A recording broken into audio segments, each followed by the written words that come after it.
What if the leader you're searching for is actually the version of you that Allah is waiting for you to become? Hania sat quietly at the back of her university auditorium, watching the student council elections unfold.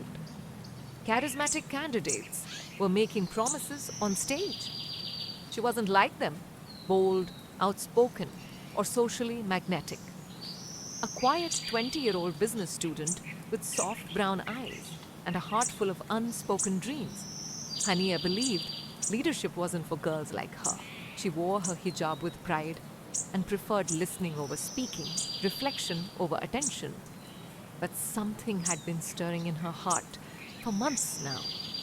A whisper in her chest every time she saw injustice go unnoticed. Every time the loudest voices overshadowed the wisest ones. Maybe I was meant to lead differently. The turning point came during a group project. Their team leader disappeared days before the presentation. Panic spread. But Hania stood up, divided the workload, motivated the team, and delivered the presentation herself. They received top marks.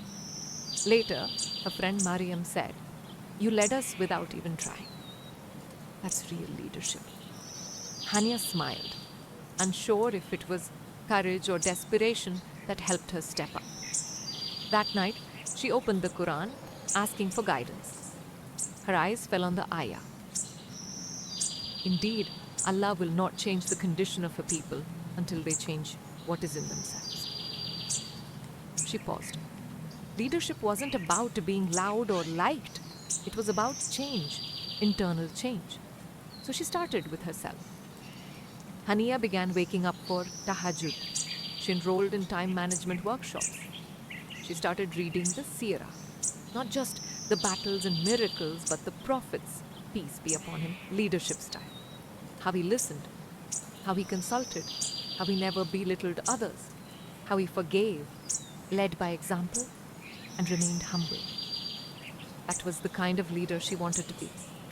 She applied for vice president in the upcoming student council elections. Election day. Hania stood nervously behind the podium. Her hands shook, but her voice was calm. "I'm not here to promise things I can't deliver, but I believe in service. I believe in listening to those who are never heard. Leadership to me is not about being above people. It's about standing with them, being accountable, just like our prophet, peace be upon him, was. If you choose me, I'll do my best to lead with sincerity and shura." Silence. Then applause. Not loud or wild, but respectful, genuine.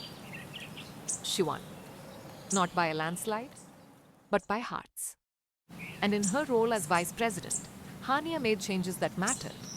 More prayer spaces for girls. Mental health sessions led by Muslim therapists. A charity drive every month. She didn't become famous, but she became trusted.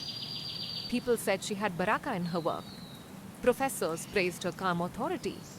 Freshmen found a role model in her, not just as a leader, but as a Muslim woman who balanced ambition with tawakkul. One evening, her mentor asked her, "What made you decide to leave?"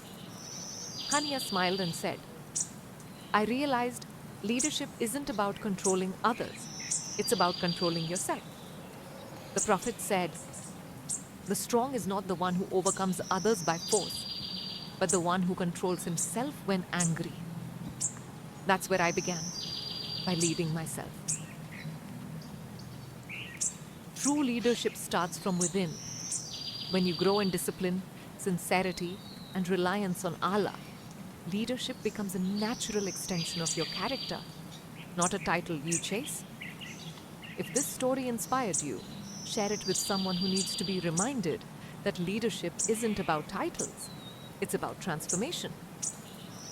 Follow Healed by Hidayah on Instagram and subscribe on YouTube for more faith-based stories that touch the heart and revive the soul.